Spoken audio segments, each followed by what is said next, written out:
Now we will discuss the long questions of your chapter. So the first long question is, can you differentiate between the renewable and non-renewable resources with example and how has man exploited these resources? पहले आपने बताना है कि resources क्या होते हैं, resources की definition देनी है, फिर आपने इन resources को divide करना है into renewable and non-renewable, इनको आपने जो है वो explain करना है, या अगर आप लोग comparison करके यहाँ पे renewable, यहाँ पर आपके non-renewable आ जाए और इनको आप एक्सप्लेन कर दें, इनको कंपेयर कर दें विद द एग्जांपल, आपने पहले इस पार्ट को कंप्लीट करना है। फिर सेकंड क्वेश्चन है कि how the man exploited this resources. तो आपने देखा होगा कि जहाँ पे भी हमारे पास रिन्यूएबल रिसोर्सेज थे, उनके एंड पे जो था वो एक्सप्लॉइटेशन ऑफ मैन थी।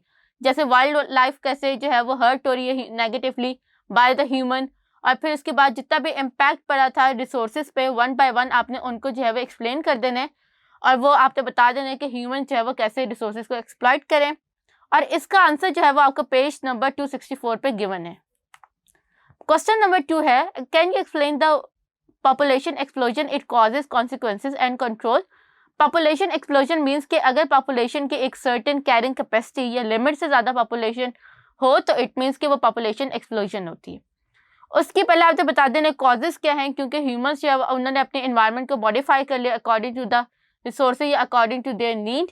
और उसके बाद जो है इसके कॉन्सिक्वेंसेस आपने बता देने कि इसका जो है वो अर्थ के ऊपर क्या इफेक्ट पड़ रहा है, कि जो इकोसिस्टम या बायोडाइवर्सिटी वो डिक्रीज हो रही है, क्योंकि जो पॉपुलेशन इंक्रीज का मतलब क्या है कि new resources, new jobs opportunity, new houses, new offices, new industries and new buildings. तो उन सब में जो है वो आपके जो है वो फॉरेस्ट और ट्रीज और नेचुरल इकोसिस्टम डिस्ट्रॉय होगा। और फिर उसे आप कैसे कंट्रोल कर सकते हैं, आपने उसे बताना है कि हमारी जो एनजीओज एंड गवर्नमेंट कैसे रोल प्ले करी है इनको कंट्रोल करने के लिए। इसके लिए जो है वो हम लोग जो है वो ह्यूमन जो होता है वो आपके डिफरेंट जो है वो एनजीओ सेमिनार्स करती हैं, डिफरेंट जो होता है वो आपके अवेयरनेस कैंपेन्स होती है, लॉन्च होती है, तो उन सबको जो है वो आपने एक्सप्लेन कर देना है। और इसका आंसर जो है वो आपको पेज नंबर 269 पे गिवन है। थर्ड क्वेश्चन है, what is population pollution and pollutant and which type of pollution cause the ozone layer depletion, greenhouse effect and rain acid। पहले आपने पोल्यूशन को एक्सप्लेन करना है कि any harmful addition to the natural environment. उसके बाद आपने पोल्यूटेंट बताना है कि जो केमिकल्स पोल्यूशन कॉज करते हैं उनको पोल्यूटेंट कहते हैं। फिर ये सारी चीज़ें आपको पता है कि ये एयर पोल्यूशन कॉज करती है, तो फिर आपने एयर पोल्यूशन को एक्सप्लेन करना है, और फिर इसके बाद आपने ozone depletion, green house effect और एसिड रेन को वन बाय वन एक्सप्लेन कर देना है। और इसका आंसर पेज नंबर 272 पे गिवन है। फोर्थ क्वेश्चन है, can you explain the phenomena of eutrophication by which pollution में it occur and why. Eutrophication जो होता है वो एल्गल ब्लूम का सेकंड नेम है। ये वाटर पोल्यूशन से होता है जब पानी के अंदर फास्फोरस की कंसंट्रेशन बहुत ज़्यादा होती है, तो वो यूनिसेलुलर ऑर्गेनिजम्स जिनको हम लोग प्लांट्स कहते हैं, यूनिसेलुलर प्लांट्स, उनकी जो है वो ग्रोथ को बहुत ज़्यादा इंक्रीज कर देता है, जिसकी वजह से जो पूरा पानी होता है वो ग्रीन कलर का हो जाता है, और इस फिनोमेना को हम लोग यूट्रोफिकेशन या एल्गल ब्लूम कहते हैं। इसका आंसर जो है वो पेज नंबर 275 पे गिवन है।